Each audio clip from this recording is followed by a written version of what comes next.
Assalamualaikum warahmatullahi wabarakatuh.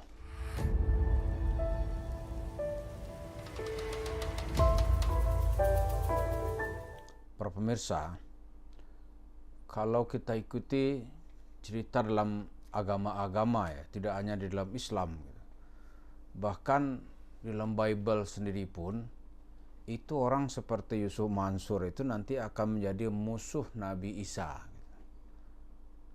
musuhnya Yesus. Di dalam Matius 21 garis miring 13 itu disebutkan nanti Nabi Isa itu datang mencari orang-orang yang sudah merubah rumah Tuhan gitu ya, atau masjid lah ya kalau kita ya, Baitullah, Bait Allah gitu, itu menjadi sarang penyamun.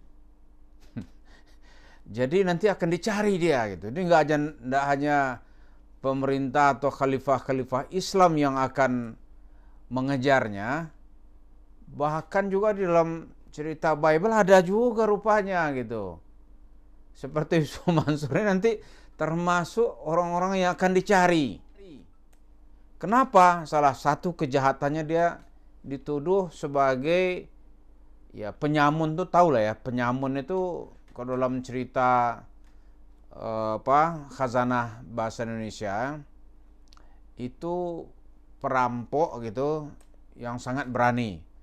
Biasanya dia menunggu di perbatasan antar negeri, itu cerita-cerita dulu, maka disamun lah gitu.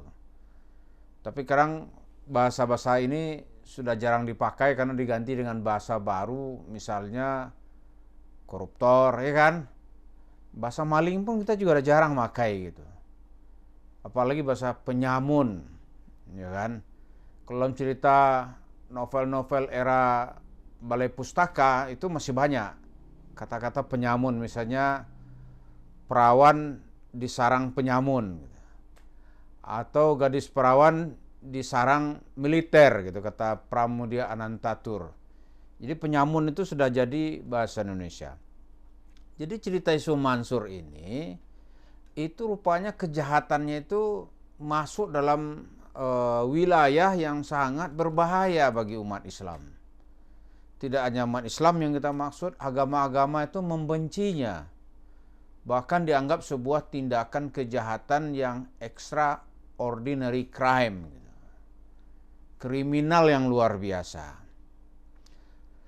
Kenapa kriminal luar biasa? Karena dia bercerita sedekah, tetapi sebenarnya ya intinya itu menyamun tadi. Ceritanya sedekah, dia menjual cerita rumah tahfiz, ya kan? Oh, rumah tahfiz ini gitu. Tapi nanti nggak ada. Dan jahatnya apa ini? Jahatnya ya, itu orang-orang kan mau dakwah ini. Di Eropa misalnya banyak gereja yang sudah nggak dihuni atau nggak dipergunakan oleh pengikutnya, akhirnya ditutup dan supaya efisiensi dijual gitu. Yusuf Mansur cepat menangkap ini. Dia kumpulkan, dia provok emosi umat Islam, kemudian dia bikin yayasan, dia kumpulkan duit bertahun-tahun, tuh nggak ada orang yang ngutik-ngutik duit ini dapat berapa gitu dan kapan masjidnya mau dibangun gitu, nggak ada. Dia show itu ke kota-kota gitu. Wah, itu kalau kita ungkap nih sang penyamun ini, kita jadi musuhnya langsung.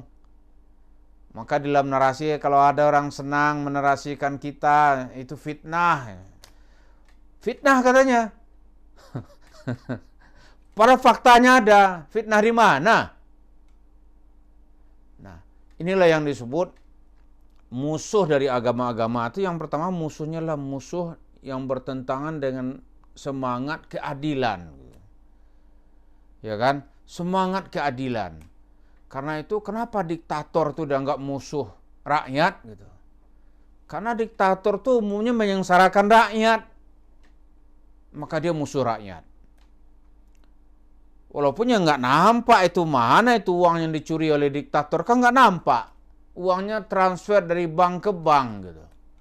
Tapi ekonomi negara rusak Maka orang mengatakan salah satu penyebab kerusakan itu karena dipimpin oleh suatu rejim yang diktator. Maka diktator itu nanti di dalam Al-Quran menjadi musuh kemanusiaan.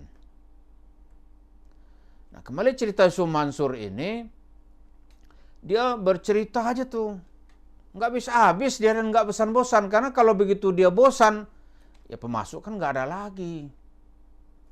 Nah, sekarang begitu kita bacakan ayat, hadis, bahkan kita juga kutip kadang-kadang tuh dari Bible gitu. Ternyata orang seperti ini nih musuh bagi nabi-nabi.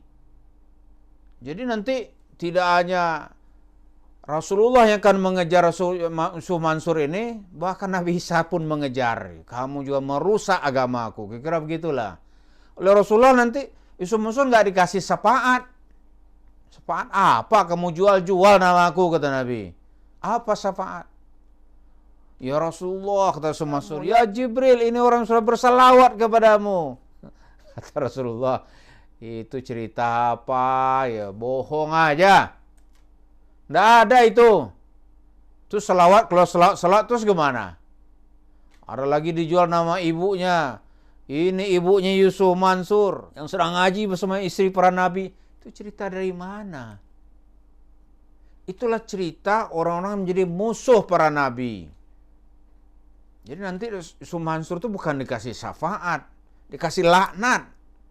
Dikejar oleh Rasulullah nanti. Karena dia menjual-jual nama nabi. Tujuannya apa? Bukan untuk kepentingan agama. Fulus. Nggak ada cerita lebih dari itu. Fulus. Otaknya itu ya cerita duit aja. Kalau nipu itu bisa mendatangkan uang, dia akan nipu, kan dah kita bikin itu. Kalau jual Tuhan dia bisa mendapatkan, dia akan jual Tuhan. Jual cerita agama, dia dapat uang, dia jual cerita agama. Kemudian nggak ada pertanggungjawabannya. Pengecut dia, begitu ada masalah, dia lain dibahas, lain pula yang diceritain sama dia. Dia terlibat skandal nih misalnya nih. Orang menggugat, dia kayak orang tulia aja. Tapi kasusnya begitu dihadapi dia takut. Nanti orang menarasikan, dibilang memfitnah. Lucu sekali nih orang ini. Lucu. Jadi mudah-mudahan ini kita lihat ternyata Yusuf Mansur nanti itu bersama pastor dan pendeta yang bersamanya itu nanti akan dikejar oleh Nabi Isa, dikejar oleh Nabi Muhammad, dipersoalkan oleh penguasa-penguasa gitu. Mudah-mudahan mari kita lihat perjalanan cerita Yusuf Mansur ini yang telah disebut sebagai penyamun di rumah Tuhan gitu, atau penyamun di rumah masjid gitu, atau penyamun di mimbar-mimbar masjid. Terima kasih. Assalamualaikum warahmatullahi wabarakatuh.